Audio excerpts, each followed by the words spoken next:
Alhamdulillahi hamdan katsiran kama amar.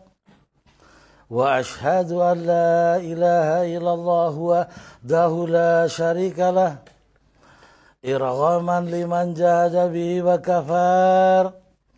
Wa ashhadu anna sayyidina wa nabiyana wa maulana Muhammadan abduhu wa rasuluh. Sayyidul khalaiki wal bashar. Allahumma shalli wa sallim wa barik alaihi. Ma'asyiral muslimin, pemirsa dan hadirin sekalian, Assalamualaikum warahmatullahi wabarakatuh. Waalaikumsalam warahmatullahi wabarakatuh.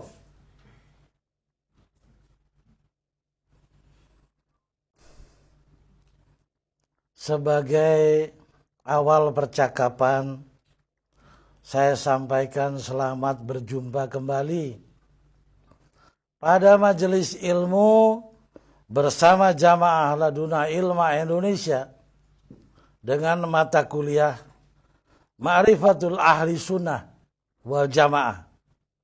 Dalam alih bahasa berarti mengenal ahli sunnah wal jamaah. Sebagaimana lazimnya untuk mendapatkan metode sistematis dan standar akademis, maka Ma'rifatul Ahli Sunnah wal Jamaah akan dibagi dalam beberapa pokok bahasan yang segera akan dijelaskan. Silakan. Pokok-pokok bahasan pada mata kuliah Ma'rifat Ahlu Sunnah wal Jamaah.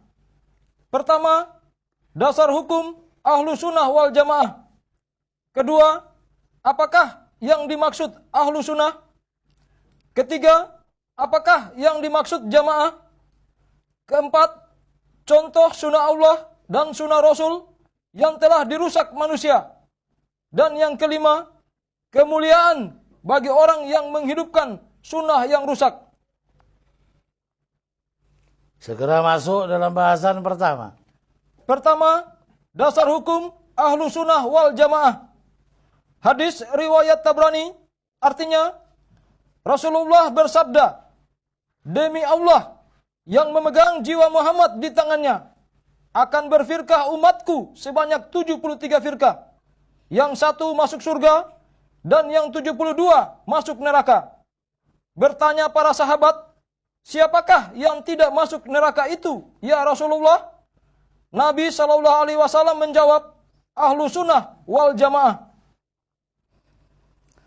Rasulullah Muhammad menjelaskan umat Islam akan terpecah menjadi 73 firqah. Tolong tanyakan kepada ahli bahasa kita, firqah itu apa? Golongan. Umat Islam akan terpecah menjadi 73 golongan. Yang tentu fahamnya berbeda-beda.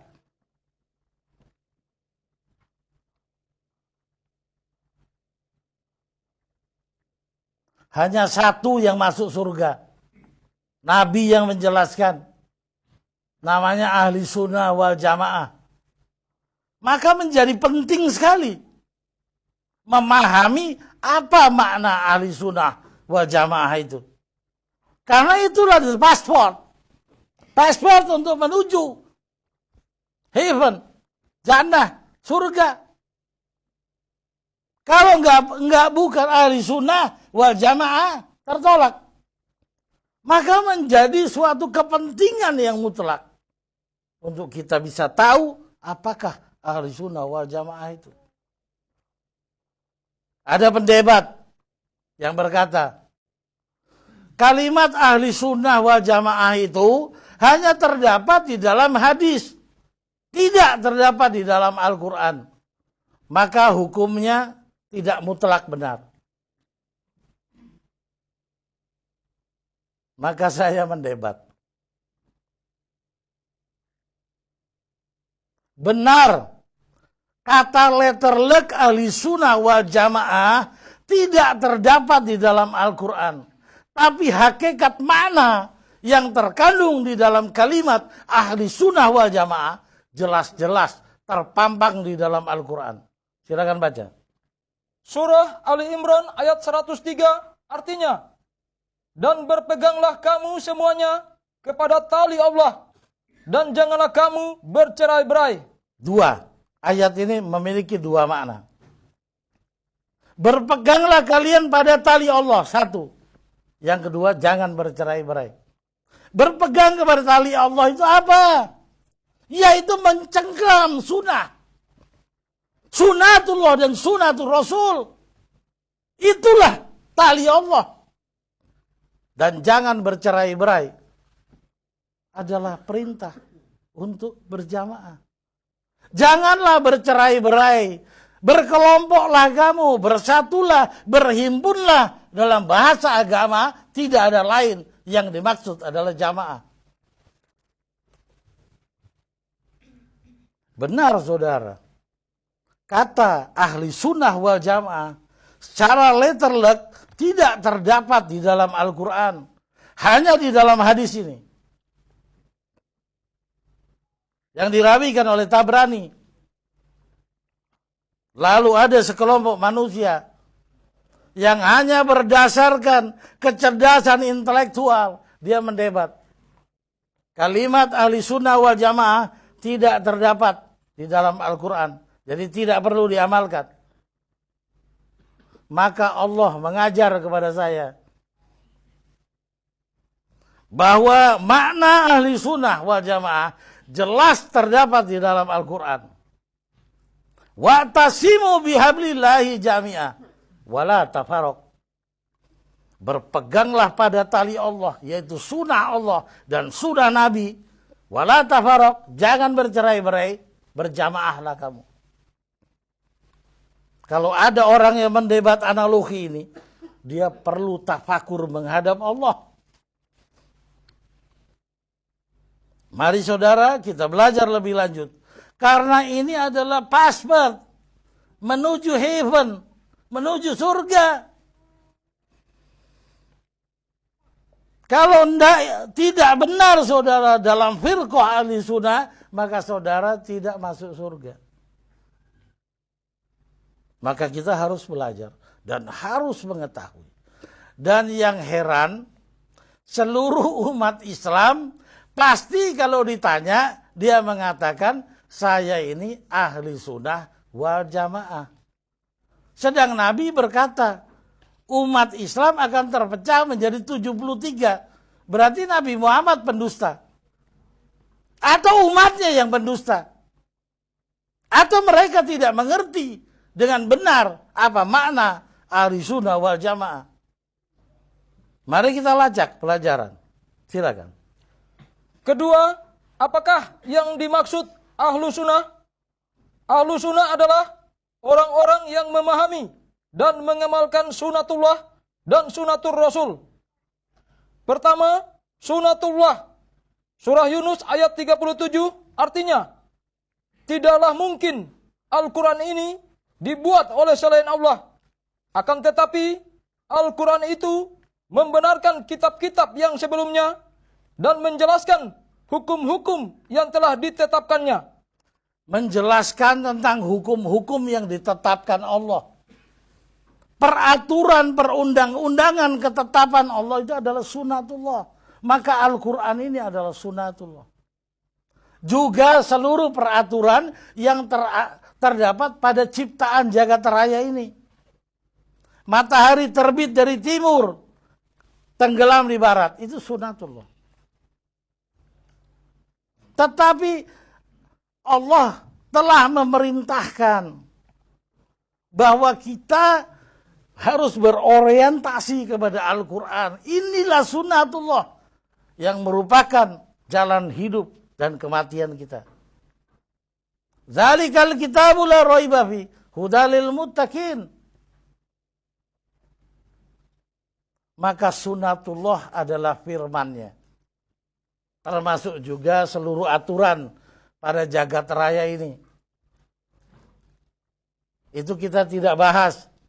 Sunatullah yang langsung berkepentingan kepada kita adalah firman Allah. Firman Allah ada dua, Al-Quranul Karim dan hadis qudsi. Kita pelajari kedua-duanya. Itu aturan-aturan dan ketetapan Tuhan. Cengkeram itu. Pelajari dengan cermat dan laksanakan supaya saudara menjadi ahli sunnah. Dan juga sunnah Rasul. Silakan. Kedua, sunatur Rasul. Surah An-Najm ayat 4 artinya ucapannya itu tidak ada lain, hanyalah wahyu yang diwahyukan kepadanya. Ucapan Nabi Muhammad bukan atas kehendak hawa nafsunya. Beliau adalah orang yang tertuntun dari sisi Allah. Ada inspirasi dalam perilaku dan ucapan beliau. Wahyu yuha. Itulah sunatullah. Itulah sunatul Rasul. Sunnah beliau. Lanjut. Surah Al-Ahzab ayat 21 artinya, sesungguhnya telah ada pada diri Rasulullah itu suri teladan yang baik bagimu, yaitu bagi orang yang mengharap rahmat Allah dan kedatangan hari kiamat, dan dia banyak zikrullah. Muhammad adalah contoh yang baik. Karena perilaku dan ucapannya adalah dari bimbingan wahyu yuha. Itulah sunatul Rasul. Dan wa'tasimu bihablillah. Berpeganglah kalian pada tali Allah adalah berpegang kepada sunnah. Sunnah Allah, yaitu firman-Nya. Al-Quranul Karim. Dan sunnah Nabi. Seluruh perbuatan beliau dan seluruh ucapannya. Kita ambil suri tauladannya. Jangan beragama menurut selera saudara. Sami'na wa atokna. Saya dengar dan saya taat. Kalahkan hawa nafsu dan kalahkan kecerdasan intelektual. Ikuti firman Tuhan dan ikuti petunjuk Nabi. Itulah ahli sunnah wal jamaah. Ahli sunnah. Sekarang kita bahas tentang jamaah. Lanjut. Ketiga, apakah yang dimaksud jamaah? Surah Ali Imran ayat 103 artinya, dan berpeganglah kamu semuanya kepada tali Allah, dan janganlah kamu bercerai-berai. Ini dasar hukum berjamaah di dalam Al-Quran. Jangan bercerai-berai. Itu jelas disuruh berhimpun, bersatu, berkelompok. Himpunan manusia di dalam Islam namanya jamaah. Lanjut kita belajar. Surah Al-Anbiya ayat 73 artinya, kami telah menjadikan mereka itu sebagai imam-imam yang memberi petunjuk dengan perintah kami, dan telah kami wahyukan kepada mereka mengerjakan kebaikan, mendirikan sembahyang, menunaikan zakat, dan hanya kepada kamilah mereka selalu menyembah. Kami telah jadikan mereka itu imam-imam. Untuk apa dijadikan imam kalau tidak ada jamaahnya? Jadi tidak perlu kita itu mencari kalimat yang jelas dalam Al-Quran. Aku perintahkan engkau berjamaah dipimpin oleh seorang imam. Kita punya akal. Aku jadikan mereka imam-imam. Untuk apa dijadikan? Untuk memimpin jamaahnya. Tidak ada alasan lain. Kalau imam adalah memimpin jamaah. Kalau presiden memimpin rakyat. Tidak usah ditanya.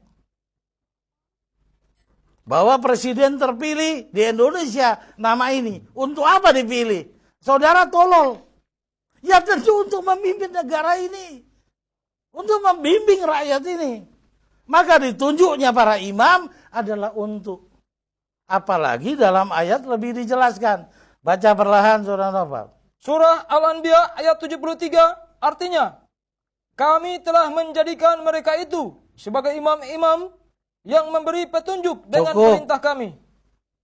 Dijadikan imam-imam untuk memberi petunjuk.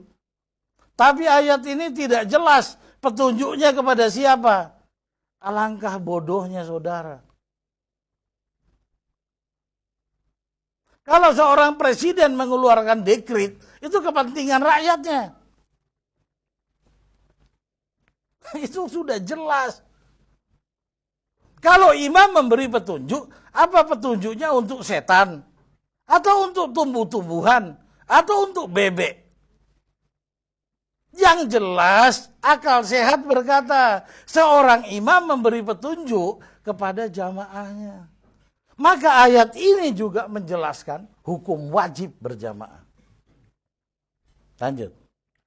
Surah Al-Isra ayat 71 artinya, ingatlah suatu hari yang di hari itu kami panggil manusia dengan didampingi imamnya.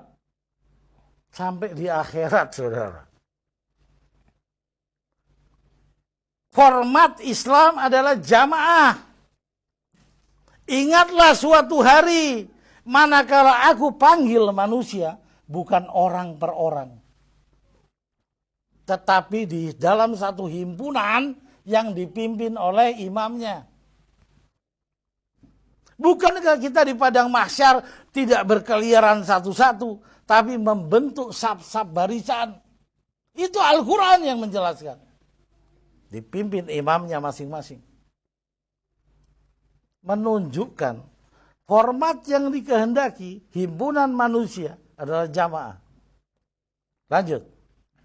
Hadis sahih riwayat Muslim dalam Imarah nomor hadis 3434 artinya, dari Hujaifah ibnu al-Yamani radhiyallahu an, katanya Nabi SAW bersabda, tetaplah kamu bersama jamaah kaum muslimin dan imam mereka. Ini jelas. Hadis ini sahih Muslim. Sudah hadis terbaik. Hadis terbaik adalah sahih Bukhari dan sahih Muslim. Ini sahih Muslim. Nabi memerintah, tetaplah kamu dalam jamaah. Jamaah orang Islam maksudnya. Kaum muslimin. Dengan imamnya masing-masing. Ini perintah Nabi. Jamaah tidak satu. Bukan hanya jamaah laduna ilma. Dengan pimpinannya imam awal. Ada jamaah lain. Tapi saudara harus berjamaah. Kita mengadakan studi banding agama. Antara Islam dan kaum Kristiani. Seorang pemuda Kristiani kita panggil. Saudara nama siapa? Yohanes Waworuntu. Jemaat mana? Jemaat Sion. Jemaat Solafide. Jemaat Bukit Zaitun. Sekarang kita panggil pemuda Islam. Nama siapa? Muhammad Ridwan. Jemaat mana? Apa itu jemaat? Kalau orang Kristiani dipanggil. Jemaat mana? Dia sebut dengan jelas. Saya jemaat Bukit Zaitun. Gembala saudara siapa? Guru jemaat saudara siapa? Jelas dia sebut. Pendeta Fredrik. Sekarang imam. Islam ya. Nama Muhammad Ridwan. Jemaat mana? Saya tidak punya jemaat. Guru pembimbing saudara siapa? Guru jemaat, gembala saudara, imam saudara siapa? Saya tidak punya imam.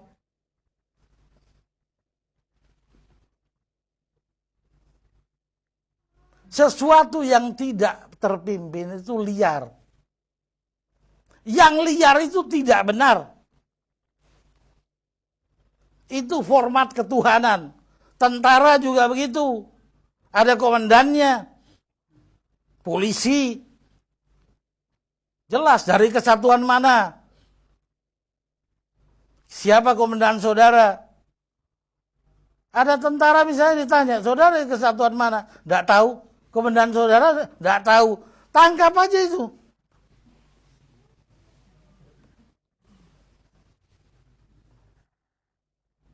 Saudara-saudara sekalian, mari kita belajar lebih lanjut tentang format jamaah. Hadis riwayat Tirmizi dan Ahmad dalam Musnad Al-Ansor nomor hadis 20580, artinya dari Abu Dzar berkata, telah bersabda Rasulullah sallallahu alaihi wasallam, barang siapa yang berpisah dari jamaah sejengkal, maka sungguh ia telah menanggalkan tali Islam dari lehernya. Barang siapa memisai jamaah atau sengaja memisahkan diri dari jamaah atau tidak punya jamaah, samalah artinya ia telah melepas tali Islam dari lehernya. Jangan marah pada saya. Ini yang berkata adalah Nabi kita Muhammad sallallahu alaihi wasallam. Lanjut. Keempat, contoh sunnah Allah dan sunnah Rasul yang telah dirusak manusia. Pertama, tentang wahyu.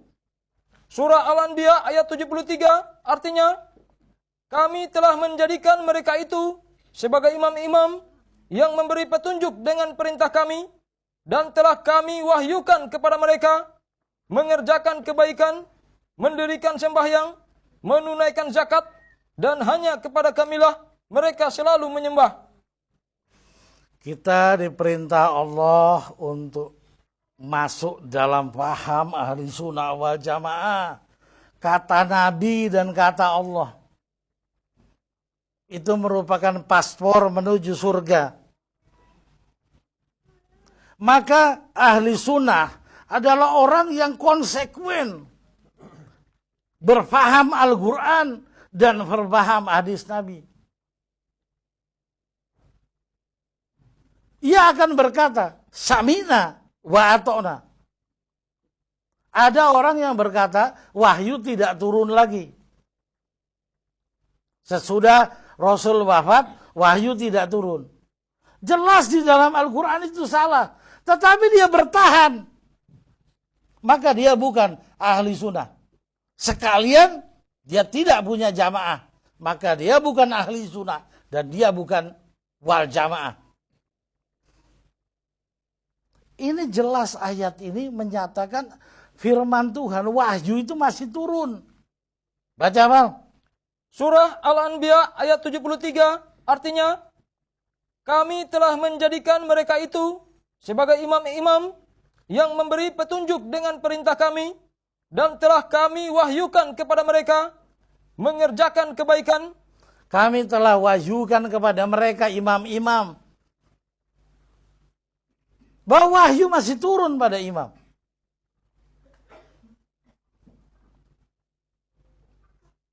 Saya bersumpah demi nama Allah. Demi jiwa Samsudin Sahri dalam genggaman Allah. Saya menerima wahyu dari sisi Allah. Manakala saya berdusta, semoga Allah melaknat saya.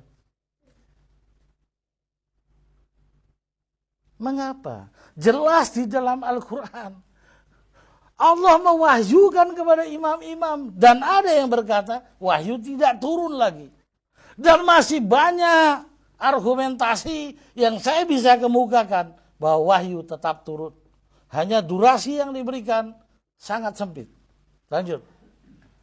Surah Al-Baqarah ayat 282, artinya, dan bertakwalah kepada Allah, Allah mengajarmu. Dan bertakwalah kepada Allah, Allah mengajarmu. Bagaimana mau belajar kepada Allah kalau tidak ada hubungan? Bertakwalah kepada Allah, ini Al-Quran. Allah mengajarmu. Bagaimana kalau Allah mengajar saya kalau tidak bisa ada hubungan, wahyu? Hubungan antara Tuhan dengan hambanya satu jalan saja, wahyu. Tidak ada cara lain. Sengaja orang-orang yang mendukung tipu daya iblis agar mereka mengatakan Allah tidak menurunkan wahyu agar hubungan manusia dengan Tuhannya putus.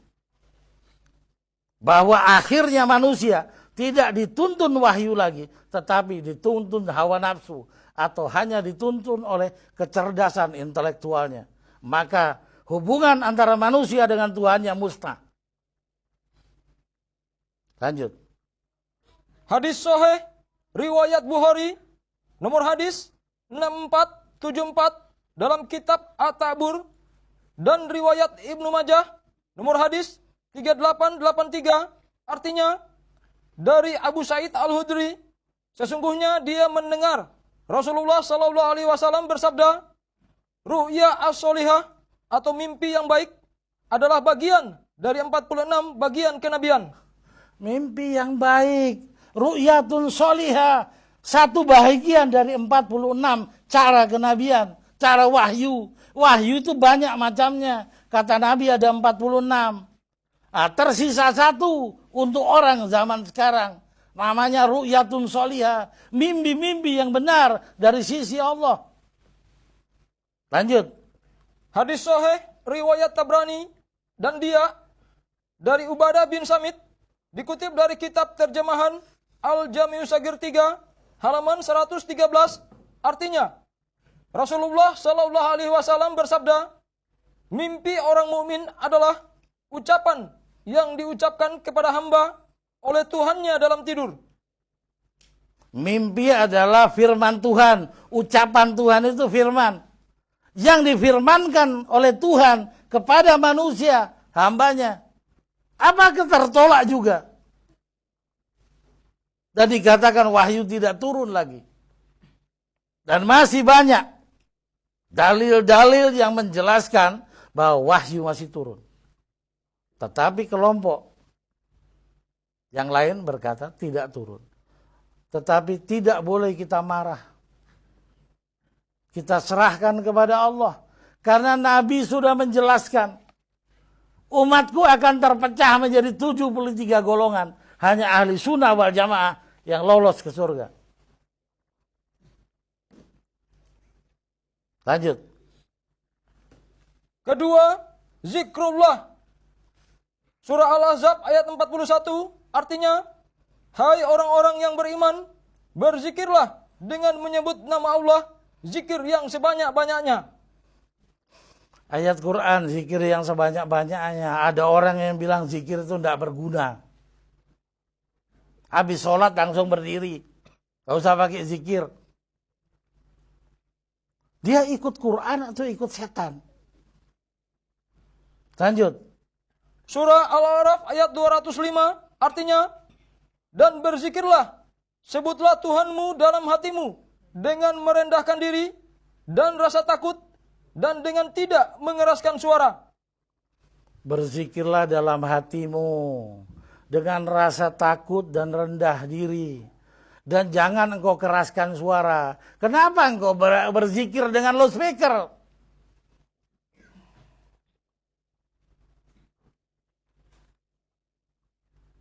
Mengapa? Mana yang saudara ikuti? Sunnatullah wa sunnatul Rasul atau kehendak hawa nafsu saudara? Baik, saudara Noval, segera masuk pada orang asing.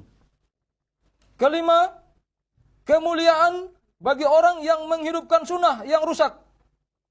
Hadis riwayat Tirmizi, nomor hadis 2554, artinya, Rasulullah bersabda, Islam pada awalnya asing dan akan kembali asing, maka bahagialah orang-orang asing, yaitu yang memperbaiki sunnahku yang telah dirusak oleh manusia dan menghidupkan sunnahku yang telah ditinggal oleh manusia.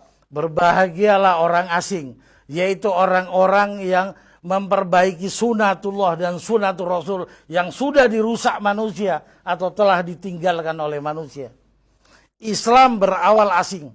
Islam pertama tidak dikenal. Lama-lama Islam mencapai kecemerlangan. Ajarannya jelas. Nabinya masih hidup. Begitu waktu berlalu. Sampai dengan sekarang. 1400 tahun sekian. Islam berlalu. ajarannya telah banyak yang ditinggalkan orang. Mereka lari dari Al-Quran dan sunnah Nabi. Berbahagialah orang-orang asing yang menghidupkan sunnah yang telah dirusak dan menghidupkan sunnah yang telah ditinggalkan oleh orang lain. Wabillahi taufiq wal hidayah. Wassalamualaikum warahmatullahi wabarakatuh. Waalaikumsalam warahmatullahi wabarakatuh.